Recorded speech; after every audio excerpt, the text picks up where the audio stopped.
वाहिगुरु जी का खालसा वाहिगुरु जी की फतेह। आइए कथा विचार सरवण करिए ज्ञानी जसविंदर सिंह जी पौंटा साहब वालिया तो। वाहिगुरु जी का खालसा वाहिगुरु जी की फतेह। वाहिगुरु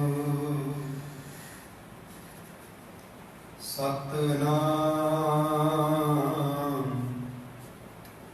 श्री वाहिगुरु साहिब जीओ। एक ओंकार सतनाम करता पुरख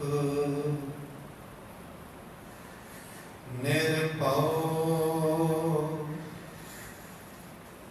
निर्वैर अकाल मूरत अजूनी सैभं गुर प्रसाद जप आद सच जुगाद सच है भी सच नानक होसी भी सच। जेता समुंद सागर नीर भरिया तेते अवगुण हमारे। दया करो किछ मेरे उपावो। दया करो किछ मेरे उपावो। डुब दे पत्र तार जियड़ा अगन बराबर तपै। भीतर वगै काती प्रणमत नानक हुकम पछाण। प्रणवत नानक हुकम पछाणै। सुख होवै दिन राति बेसुमार अथा। अगनत अतुलै ज्यों बुलावो त्यों नानक दास बोलै। ज्यों बुलावो त्यों नानक दास बोलै। परम सन्मान जो गुरु रूप गुर खालसा जी आप वडभागी हो जो अमृत वेले तो गुरु दरबार दियां हाजरियां करते हुए पंजा बाणियां दे नितनेम सुखमनी साहिब दे जाप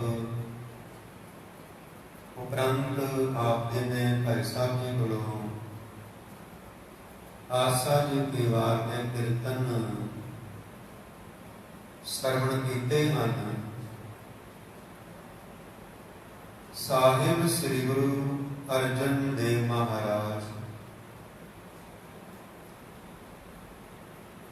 जदों बाणी का बोहित नाम जहाज तैयार करने वास्ते भाई बनो जी ने बुलाया है, जो कि मांगट कस्बे के रहने वाले सन। क्योंकि साहिब श्री गुरु अर्जन देव जी महाराज का अनन सिख सी गुरु की बाणी के नाल अथाह प्यार करने वाले सन। जदों बुलाया ते भाई बन्नो जी ਬਹੁਤ ਹੀ ਸ਼ਰਧਾ ਦੇ ਨਾਲ ਗੁਰੂ ਘਰ ਵਿੱਚ ਸੇਵਾ ਕਰ ਰਹੇ ਨੇ। ਜਦੋਂ ਇਸ ਗੱਲ ਦਾ ਪਤਾ ਲੱਗਾ ਵੀ ਸੰਗਤਾਂ ਦੇ ਮਨ ਵਿੱਚ ਇਹ ਖਿਆਲ ਹੈ ਕਿ ਬਾਬਾ ਪ੍ਰਿਥੀ ਚੰਦ ਦਾ ਜੋ ਲਖਤੇ ਜਿਗਰ ਹੈ, ਬਾਬਾ ਮਿਹਰਬਾਨ ਸਾਹਿਬ ਸ੍ਰੀ ਗੁਰੂ ਅਰਜਨ ਦੇਵ ਜੀ ਮਹਾਰਾਜ ਦੀ ਗੋਦੀ ਬੈਠ ਕੇ ਗੁਰਬਾਣੀ ਦਾ ਇਤਨਾ ਅਭਿਆਸ ਹੋ ਗਿਆ। ਜਦੋਂ ਅਸੀਂ ਨਿਤ ਗੁਰਬਾਣੀ ਸੁਣਦੇ ਹਾਂ ਤੇ ਰਸਨਾ ਤੇ ਗੁਰਬਾਣੀ ਆਪਣੇ ਆਪ ਚੱਲਦੀ ਹੈ। ਤੁਸੀਂ ਜਪਜੀ ਸਾਹਿਬ ਦਾ ਪਾਠ ਆਰੰਭ ਕਰ ਲਓ। ਤੁਹਾਡੇ ਘਰ ਕੋਈ ਆ ਗਿਆ ਹੈ, ਤੁਹਾਡਾ ਧਿਆਨ ਉਧਰ ਚਲੇ ਜਾਏਗਾ, ਪਰ ਰਸਨਾ ਉਹ ਪਾਠ ਕਰਦੀ ਰਹੇਗੀ। ਕਿਉਂਕਿ ਪੜ੍ਹਦਿਆਂ ਰਸਨਾ ਤੇ ਐਸਾ ਰਿਪੀਟ ਹੋ ਗਿਆ ਹੈ, ਤੁਹਾਡਾ ਧਿਆਨ ਕਿਸੇ ਹੋਰ ਪਾਸੇ ਵੀ ਚਲੇ ਜਾਏਗਾ ਤੇ ਗੁਰਬਾਣੀ ਚੱਲਦੀ ਰਹੇਗੀ। ਮਿਹਰਬਾਨ ਜੀ ਨੇ ਸਾਹਿਬ ਸ੍ਰੀ ਗੁਰੂ ਅਰਜਨ ਦੇਵ ਜੀ ਮਹਾਰਾਜ ਦੀ ਗੋਦ ਵਿੱਚ ਬੈਠ ਕੇ ਤੇ ਸੰਗਤਾਂ ਵਿੱਚ ਵਿਚਰਦਿਆਂ ਹੋਇਆਂ ਬਹੁਤ ਬਾਣੀ ਨੂੰ ਕੰਠ ਕਰ ਲਿਆ। 1 ਮਹੀਨਾ 2 ਮਹੀਨੇ ਦੀ ਗੱਲ ਨਹੀਂ ਸੀ ਹੈਗੀ, ਕਈ ਸਾਲ ਉਹ ਸਾਹਿਬਾਂ ਦੇ ਸਾਹਮਣੇ ਰਹੇ ਗਏ। ਗੁਰਬਾਣੀ ਕੰਠ ਹੋ ਗਈ। ਉਹਨਾਂ ਨੂੰ ਜਦੋਂ ਪਤਾ ਲੱਗ ਗਿਆ ਵੀ ਅਗਲਾ ਵਾਰਿਸ ਹਰਗੋਬਿੰਦ ਸਾਹਿਬ ਮਹਾਰਾਜ ਸੰਸਾਰ ਤੇ ਆ ਗਏ ਨੇ,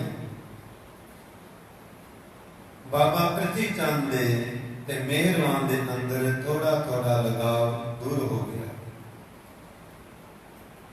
ਜਿਸ ਤਰ੍ਹਾਂ ਬਾਬਾ ਪ੍ਰਿਥੀ ਚੰਦ ਆਪਣੇ ਬੱਚੇ ਨੂੰ ਸਮਝਾਉਂਦੇ ਸਨ, ਕਿਉਂਕਿ ਮਾਤਾ ਪਿਤਾ ਦੀ ਸਿੱਖਿਆ ਦੇ ਨਾਲ ਹੀ ਕਈ ਬੱਚੇ ਇਤਨੀ ਤਰੱਕੀ ਕਰ ਜਾਂਦੇ ਹਨ ਤੇ ਕਈ ਬੱਚੇ ਪਿਛੜੇ ਰਹਿ ਜਾਂਦੇ ਨੇ। ਸਭ ਤੋਂ ਜ਼ਿਆਦਾ ਬੱਚੇ ਨੂੰ ਅੱਗੇ ਵਧਾਉਣ ਦੇ ਵਾਸਤੇ ਮਾਤਾ ਪਿਤਾ ਦਾ ਰੋਲ ਸਭ ਤੋਂ ਜ਼ਿਆਦਾ ਹੈ। ਮਾਤਾ ਪਿਤਾ ਚਾਹੁਣ ਤੇ ਬੱਚੇ ਨੂੰ ਭਗਤ ਬਣਾ ਦੇਣ। ਅਗਰ ਬੱਚਾ ਥੋੜੀ ਗਲਤੀ ਕਰਕੇ ਆਇਆ ਹੈ, ਜਿਸ ਨੂੰ ਲਾਡ ਪਿਆਰ ਕਰ ਰਹੇ ਨੇ, ਕੋਈ ਗਲਤ ਕੰਮ ਕਰਕੇ ਆਇਆ, ਲਾਡ ਪਿਆਰ ਕਰ ਰਹੇ ਤੇ ਬੱਚਾ ਉਹ ਗਲਤ ਪਾਸੇ ਚੱਲ ਪਏਗਾ। ਅਗਰ ਉਹੀ ਮਾਤਾ ਪਿਤਾ ਬੱਚੇ ਨੂੰ ਸੂਰਮਿਆਂ ਵਾਲੀ ਸਿੱਖਿਆ ਦੇ ਦੇਣ ਕਿ ਗੁਰੂ ਕੀ ਸੰਗਤ ਕਰਨੀ ਹੈ, ਇਹ ਤੇਰੇ ਜੀਵਨ ਦਾ ਆਧਾਰ ਹੈ, ਤੇ ਸੱਚ ਜਾਣੇ ਬੱਚਾ ਭਗਤ ਬਣ ਜਾਏਗਾ, ਗੁਰਮੁਖ ਬਣ ਜਾਏਗਾ। ਬਾਬਾ ਪ੍ਰਿਥੀ ਚੰਦ ਜੀ ਨੇ ਬੱਚੇ ਨੂੰ ਪਿੱਛੇ ਹਟਾਉਣਾ ਸ਼ੁਰੂ ਕਰ ਲਿਆ। ਥੋੜੇ ਹੀ ਸਮੇਂ ਬਾਅਦ ਸਾਲ ਲੰਘਦੇ ਗਏ, ਮਿਹਰਬਾਨ ਜੀ ਵੱਡੇ ਹੋ ਗਏ।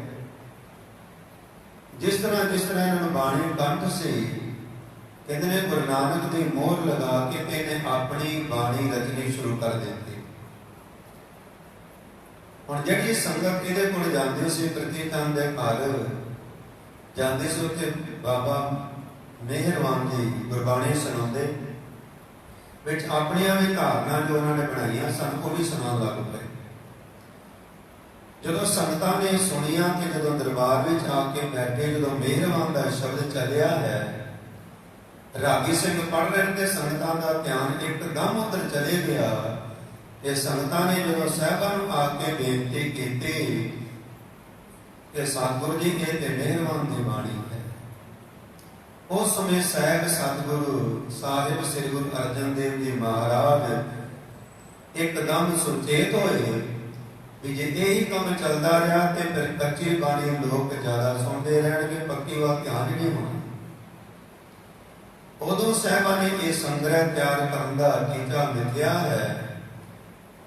ਭਾਈ ਬੰਨੋ ਜੀ, ਭਾਈ ਗੁਰਦਾਸ ਜੀ ਤੇ ਬਾਬਾ ਬੁੱਢਾ ਜੀ,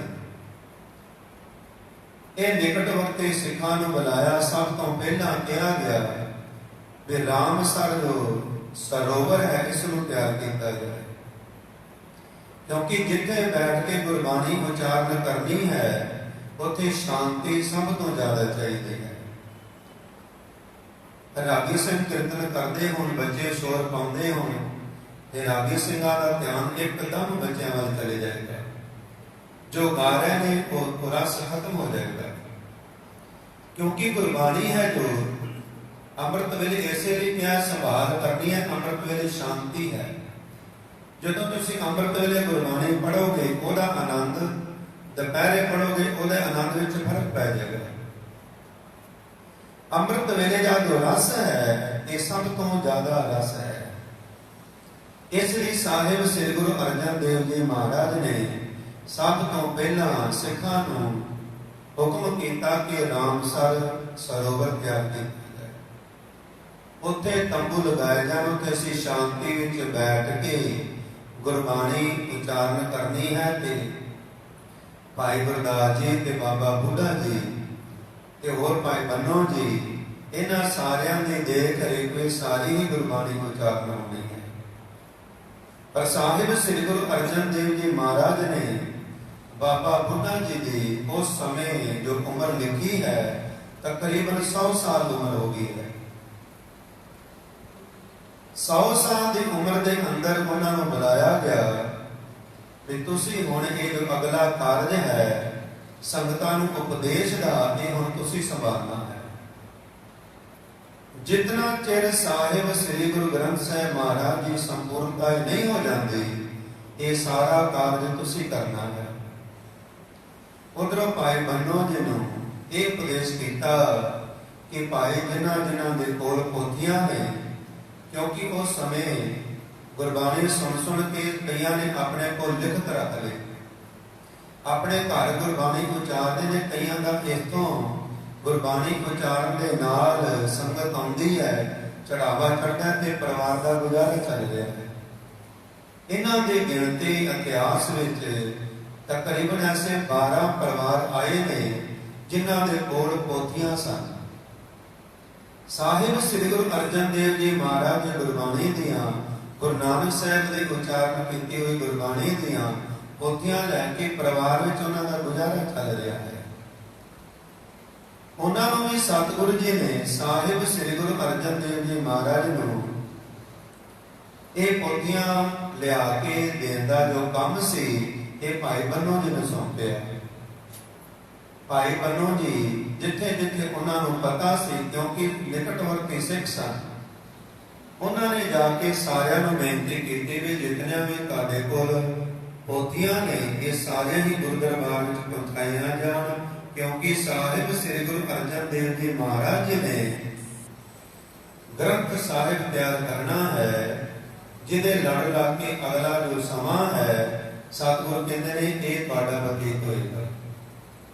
ਉਸ ਸਮੇਂ ਭਾਈ ਬੰਨੋ ਜੀ ਨੇ ਘਰ ਘਰ ਜਾ ਕੇ ਪੋਥੀਆਂ ਨੂੰ ਮੰਗਵਾਇਆ ਹੈ। ਸਭ ਨੂੰ ਕਹਿ ਕੇ ਆਏ ਨੇ ਤੇ ਸਾਰੀਆਂ ਹੀ ਸੰਗਤਾਂ ਜਿਨ੍ਹਾਂ ਕੋਲ ਪੋਥੀਆਂ ਸਨ ਉਹ ਉਹਨਾਂ ਕੋਲ ਆ ਕੇ ਪਹੁੰਚਾਈਆਂ ਹਨ। ਅਗਲਾ ਜੋ ਪ੍ਰਕਰਣ ਹੈ ਅਗਲੇ ਦੀਵਾਨਾਂ ਵਿੱਚ, ਜੋ ਦੀਵਾਨ 11 ਵਜੇ ਆਰੰਭ ਹੋਣੇ ਹਨ, ਉਹਨਾਂ ਦੇ ਵਿੱਚ ਅਗਲਾ ਜੋ ਪ੍ਰਕਰਣ ਹੈ ਪ੍ਰਤਿਆਸ ਦਾ ਆਪਾਂ ਜੀ ਨੇ ਸਰਵਣ ਕਰਨਾ ਹੈ। ਆਓ ਹੁਣ ਅੱਜ ਦਾ ਜੋ ਹੁਕਮਨਾਮਾ ਹੈ ਉਹਨੂੰ ਆਪਾਂ ਸਰਵਣ ਕਰਦੇ ਹਾਂ। ਸਾਹਿਬ ਸ੍ਰੀ ਗੁਰੂ ਅਰਜਨ ਦੇਵ ਜੀ ਮਹਾਰਾਜ ਅੱਜ ਦੇ ਹੁਕਮਨਾਮੇ ਦੇ ਅੰਦਰ ਸਾਨੂੰ ਕੀ ਸਮਝਾ ਰਹੇ ਨੇ। ਤਨਾਸਰੀ ਮਹੱਲਾ ਪੰਜਵਾਂ, ਘਰ 12ਵਾਂ, ਇੱਕ ਓੰਕਾਰ ਸਤਿਗੁਰ ਪ੍ਰਸਾਦ। ਇੱਥੇ ਸਤਿਗੁਰ ਨੇ ਸਮਝਾਇਆ ਹੈ ਸਾਹਿਬ ਸ੍ਰੀ ਗੁਰੂ ਅਰਜਨ ਦੇਵ ਜੀ ਮਹਾਰਾਜ ਜੀ ਨੇ 12ਵੇਂ ਘਰ ਦੇ ਅੰਦਰ ਰਹਿ ਕੇ ਗੁਰਬਾਣੀ ਨੂੰ ਉਚਾਰਨ ਕੀਤਾ ਹੈ। ਅਕਾਲ ਪੁਰਖ ਇੱਕ ਹੈ ਅਤੇ ਸਤਿਗੁਰ ਦੀ ਕਿਰਪਾ ਦੇ ਨਾਲ ਇਹ ਪ੍ਰਾਪਤ ਹੁੰਦਾ ਹੈ। ਆਪਣਾ ਯਤਨ ਅਸੀਂ ਬਹੁਤ ਕਰ ਲਈਏ, ਆਪਣੇ ਯਤਨ ਦੇ ਨਾਲ ਸਤਿਗੁਰ ਨੂੰ ਪਾਇਆ ਨਹੀਂ ਜਾ ਸਕਦਾ।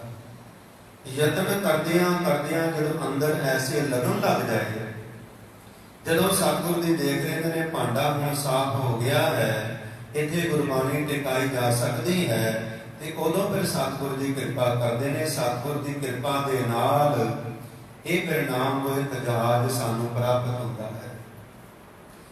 ਸਤਿਗੁਰ ਸਮਝਾਉਂਦੇ ਨੇ ਅੱਜ ਦੇ ਹੁਕਮਨਾਮੇ ਦੇ ਅੰਦਰ, ਬੰਧਨਾ ਹਰ ਬੰਧਨਾ ਗੁਣ ਗਾਵੋ ਗੋਪਾਲ ਰਾਏ। ਬੰਧਨਾ ਤੋਂ ਭਾਵ ਹੈ ਅਸੀਂ ਜੋ ਆ ਕੇ ਸਤਿਗੁਰ ਨੂੰ ਨਮਸਕਾਰ ਕਰਦੇ ਹਾਂ। ਇਹ ਜੋ ਨਮਸਕਾਰ ਹੈ ਸਤਿਗੁਰ ਜੀ ਕਹਿੰਦੇ ਨੇ ਲਗਨ ਦੇ ਨਾਲ ਕਰਨੀ ਹੈ।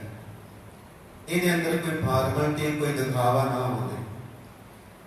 ਬੰਦਨਾ ਹਰ ਬੰਦਨਾ ਗੁਣ ਗਾਵੋ ਗੋਪਾਲ ਰਾਏ। हे ਭਾਈ, ਪਰਮਾਤਮਾ ਨੂੰ ਸਦਾ ਹੀ ਨਮਸਕਾਰ ਕਰਿਆ ਕਰੋ, ਕਿਉਂਕਿ ਪ੍ਰਭੂ ਪਰਮਾਤਮਾ ਪਾਤਸ਼ਾਹ ਦੇ ਗੁਣ ਗਾਉਂਦੇ ਰਹਿਣ ਦੇ ਨਾਲ ਆਉਣ ਵਾਲਾ ਜੋ ਤੁਹਾਡਾ ਸਮਾਂ ਹੈ ਇਹ ਸੁਖਦਾਈ ਬਤੀਤ ਹੋਏਗਾ। ਗੁਰਬਾਣੀ ਪੜ੍ਹਨ ਦੇ ਨਾਲ ਇਤਨਾ ਸੁਖ, ਆਰਾਮ, ਦੁੱਖਾਂ ਤੋਂ ਅਸੀਂ ਮੁਕਤੀ ਹੋ ਜਾਂਦੀ ਹੈ ਜਦੋਂ ਸਤਿਗੁਰ ਕਹਿੰਦੇ ਨੇ ਮਨ ਕਰਕੇ ਤੁਸੀਂ ਗੁਰਬਾਣੀ ਗਾਉਂਦੇ ਰਹੋਗੇ। ਗੁਰਬਾਣੀ ਗਾਉਣ ਦੇ ਬਾਰੇ ਸਤਿਗੁਰ ਜੀ ਨੇ ਸਾਨੂੰ ਕਈ ਵਾਰੀ ਸਮਝਾਇਆ ਹੈ, ਆਉਣ ਵਾਸਤੇ ਵੀ ਸਮਝਾਇਆ ਹੈ। ਇਹ ਜੋ ਅਗਲਾ ਪ੍ਰਕਰਣ ਹੈ ਇਹ ਆਉਣ ਵਾਲੇ ਦੀਵਾਨਾਂ ਦੇ ਵਿੱਚ ਆਪਾਂ ਨੇ ਅੱਜ ਜੋ ਦੀਵਾਨ ਲੱਗਣੇ ਹਨ ਉਹਦੇ ਵਿੱਚ ਆਪਾਂ ਨੇ ਸਾਰੇ ਹੀ ਵਿਚਾਰ ਰੱਖਣੀ ਹੈ। ਬੰਦਨਾ ਹਰ ਬੰਦਨਾ ਗੁਣ ਗਾਵੋ ਗੋਪਾਲ ਰਾਏ। ਵੱਡਾ ਭਾਗ ਭੇਟੈ ਗੁਰਦੇਵਾ। ਭਾਗ ਤੋਂ ਭਾਵ ਕਿਸਮਤ। ਹੁਣ ਕਈ ਕਹਿੰਦੇ ਨੇ ਵੀ ਸਾਰੇ ਜੀਵਨ ਮੈਨੂੰ ਲੰਘ ਗਿਆ, ਮੇਰੀ ਕਿਸਮਤ ਤੇ ਸੌਖੀ ਨਹੀਂ ਲਿਖਿਆ।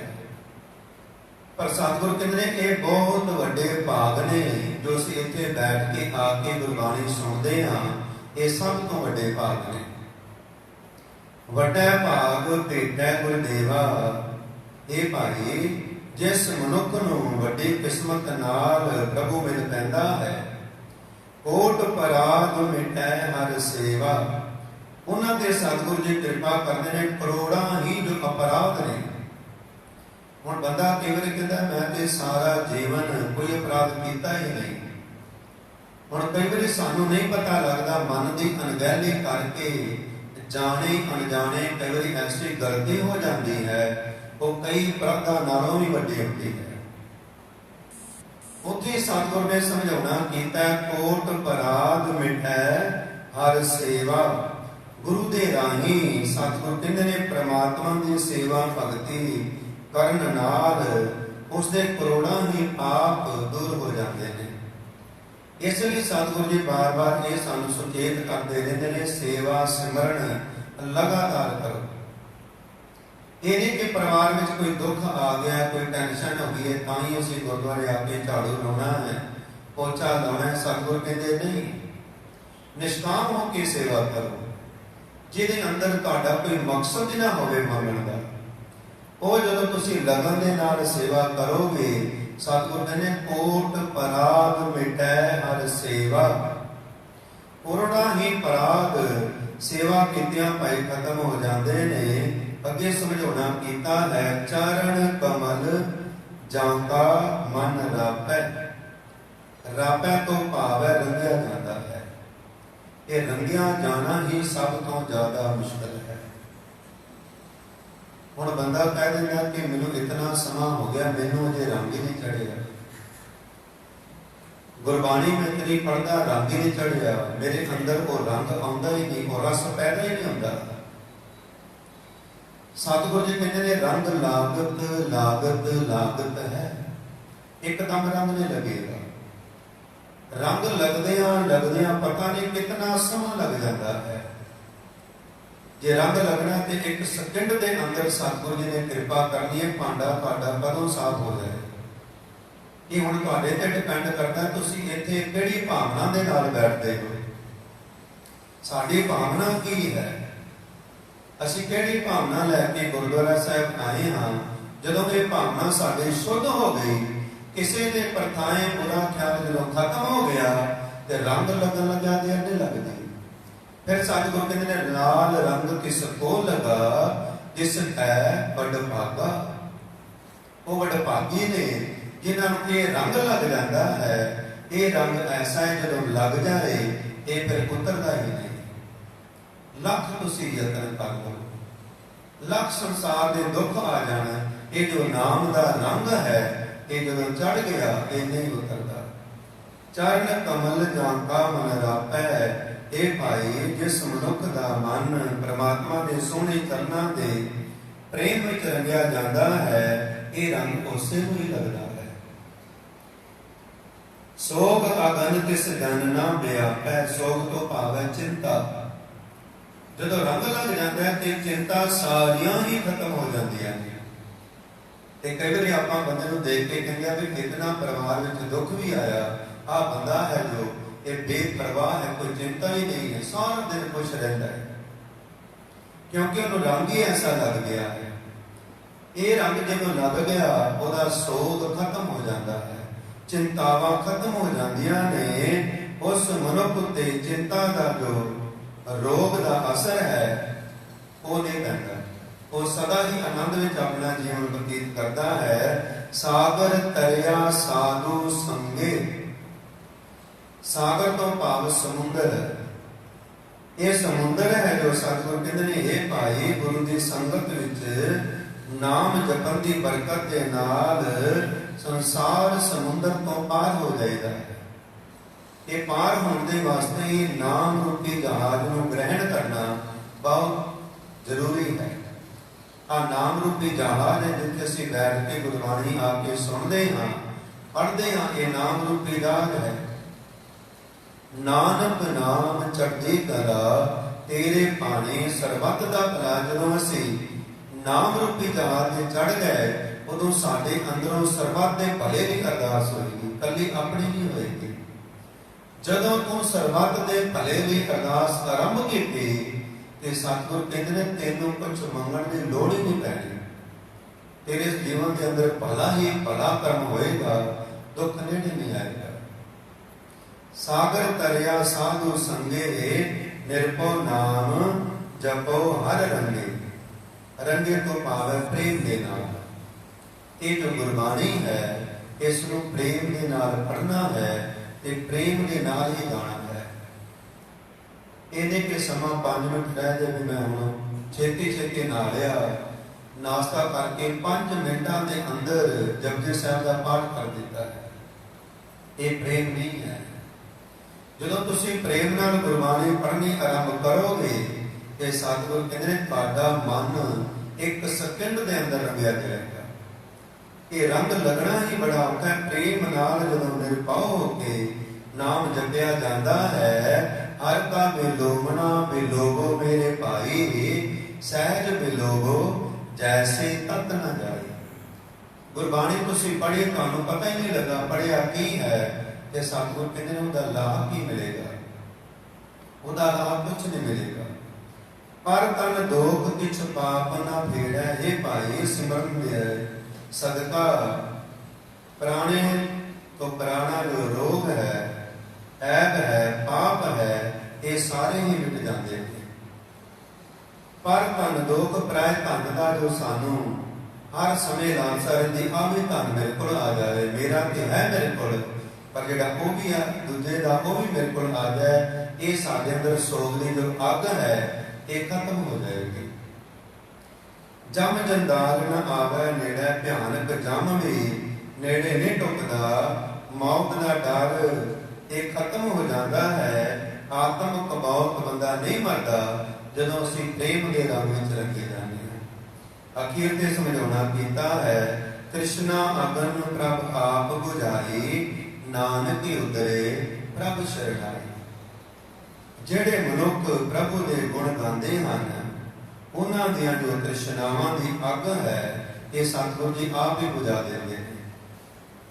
ਜਿਹੜੇ ਦਿਨ ਰਾਤ ਗੁਣ ਗਾ ਰਹੇ ਨੇ, ਦਿਨ ਰਾਤ ਆਪਾਂ ਗੁਰੂ ਦੀ ਸੰਗਤ ਕਰ ਰਹੇ ਹਾਂ, ਇਹ ਵੀ ਇੱਕ ਬਹੁਤ ਵੱਡੀ ਸਤਿਗੁਰੂ ਦੀ ਕਿਰਪਾ ਹੈ ਜੋ ਅਸੀਂ ਇੱਥੇ ਆ ਕੇ ਬੈਠ ਕੇ ਆਸਾ ਕੀ ਵਾਰ ਦਾ ਕੀਰਤਨ ਵੀ ਸੁਣਦੇ ਹਾਂ ਤੇ ਕਥਾ ਵਿਚਾਰ ਵੀ ਸੁਣਦੇ ਹਾਂ।